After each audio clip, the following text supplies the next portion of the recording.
Nama asli Imam Ghazali adalah Abu Hamid Muhammad bin Ahmad. Ia dilahirkan pada tahun 450 Hijriah atau 1059 Masehi di sebuah tempat yang bernama Tus, yakni sebuah daerah di Khurasan. Ia kemudian dikenal dengan julukan Al-Ghazali karena ayahnya adalah seorang pemintal tenun wol, atau mungkin juga karena ia berasal dari desa Ghazalah. Pendidikan awalnya dimulai di desanya sendiri, yaitu dengan belajar kepada Ahmad bin Muhammad Al-Razakani Al-Tusi. Setelah itu, ia pindah ke Jurjan untuk belajar ke madrasah yang dipimpin oleh Abu Nas Al-Ismaili. Di tempat inilah, Ghazali muda mempelajari semua bidang ilmu agama dan ilmu bahasa.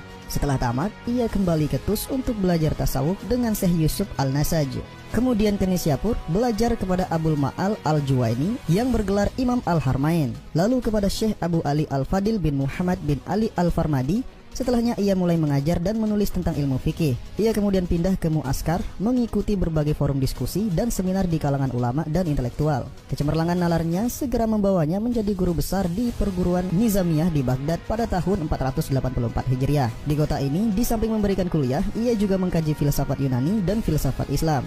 Segala ketenaran dan kesenangan duniawi yang ia terima di Baghdad itu melebihi segala yang pernah ia dapat ketika di Mu'askar. Entah kenapa, di tengah segala kenikmatan yang ditawarkan oleh kota ini, Ghazali justru jatuh sakit.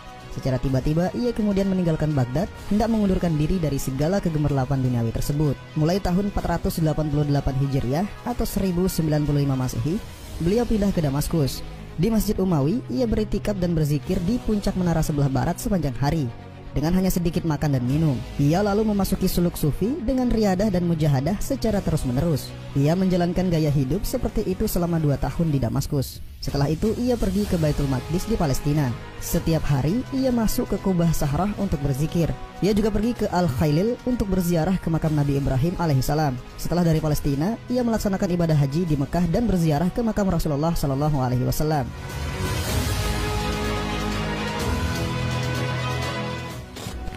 Ghazali sempat kembali ke Baghdad untuk mengajar di perguruan Nizamiyah Baghdad.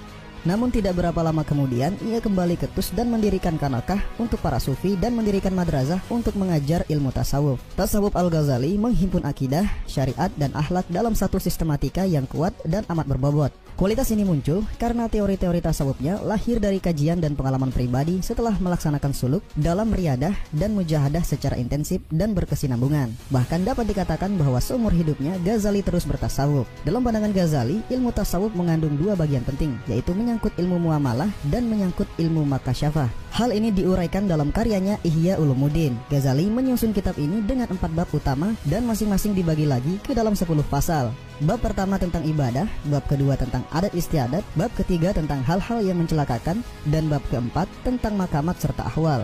Menurutnya, perjalanan tasawuf itu pada hakikatnya adalah pembersihan diri dan pembeningan hati secara terus-menerus, sehingga mampu mencapai tahapan tertinggi kaum sufi setelah menjalankan suluk. Oleh karena itu, ia menekankan pentingnya pelatihan jiwa serta penempaan moral atau akhlak yang terpuji, baik di sisi manusia maupun di sisi Tuhan. Imam Ghazali yang bergelar Hujatul Islam itu wafat di kota kelahirannya yaitu Tus pada hari Senin 14 Jumadil Akhir 505 Hijriah. Semoga Allah Subhanahu wa taala meridhui segala amal perbuatan baik beliau. Amin ya rabbal alamin.